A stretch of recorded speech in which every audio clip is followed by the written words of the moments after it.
The rain returned again today. It taps endlessly against the roof, and the damp has crept into everything. The walls, the blankets, even my bones. Saint Helena is a prison disguised as an island.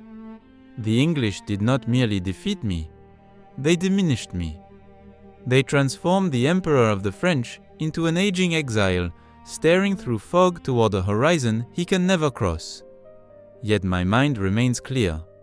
Strange that a man often sees furthest when he has nowhere left to go. I spent much of today staring toward the sea, imagining France. The smell of Paris after rain. Wet stone, smoke, horses, bread fresh from the ovens. Instead, there is only isolation. I wonder now whether defeat was inevitable. A man rises too high, and eventually the world conspires to correct the insult. I think often of Battle of Austerlitz, the sun breaking through the mist, my soldiers cheering as though heaven itself favored France. In those moments I believed history belonged to men bold enough to seize it. And for a time, it did. Europe trembled because I refused to accept limits. Kings inherited crowns through birth. I carved mine from cannon smoke and mathematics. They hated me for proving the old world was vulnerable. Yet ambition is a fire that eventually consumes the man who carries it. I should never have marched into Russia. Some failures do not merely fail. They poison everything that follows. Pride blinded me. I mistook momentum for immortality. Men froze in endless snow because I believed destiny would bend one more time. God grants no man exemptions forever. I think of Josephine tonight. More than empire, more than victory. Josephine. I sacrificed the only true peace I ever knew because I could not separate love from power. I told myself France needed an heir.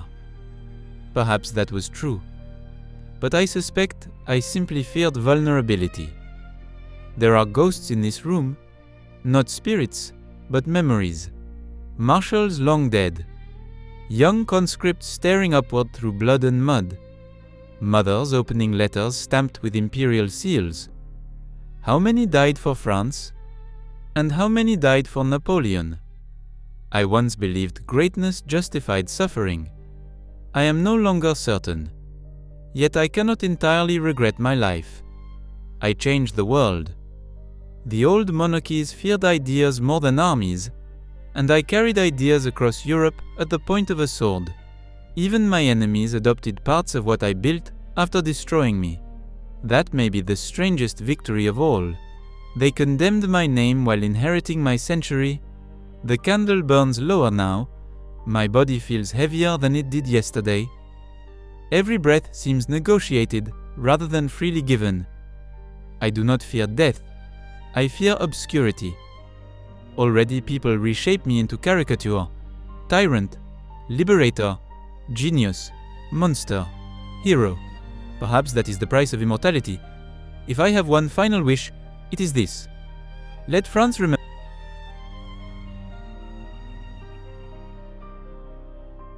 So this is what remains. No throne, no banners, no drums, only truth. Death strips away titles first.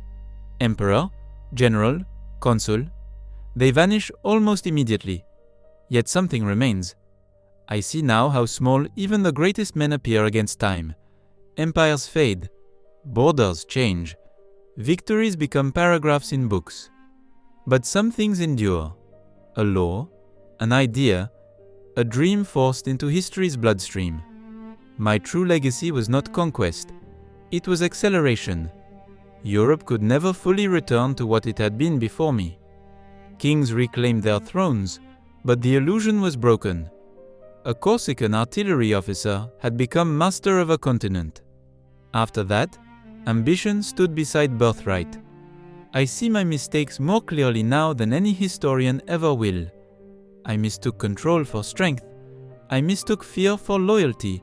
I mistook motion for purpose. There were moments I could have stopped.